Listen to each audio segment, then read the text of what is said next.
Our product was the Dream Machine alarm clock as pictured in the left corner, and in our group was Isabel, Matt, myself, Emmy, and Cynthia.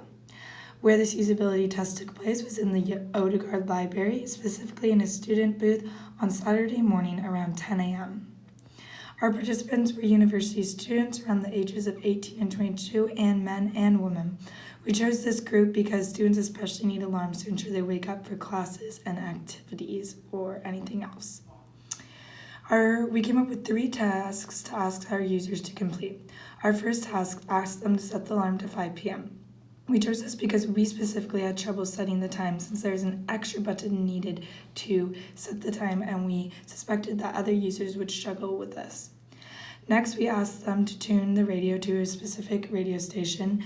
We chose this because it is an old-fashioned design and there are lots of buttons and the mapping isn't exactly clear, so we want to see how users interacted with this.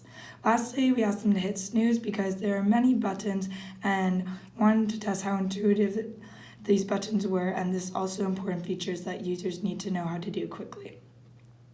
Our first metric we chose was time because this tested efficiency and allowed us to identify outliers. We also chose number of unnecessary buttons pressed to see which buttons we could maybe get rid of, how effective each button was. Then we chose ease of completion because we wanted to see how satisfied the customer was or the user was with the product. So our first task, where the user had to set the time, 2 users actually couldn't complete the task, and one only did. The participant won the outlier because she previously had owned a clock like this, which she revealed to us in questioning. There are also lots of unnecessary buttons pressed, and a lot of them found very frustrating.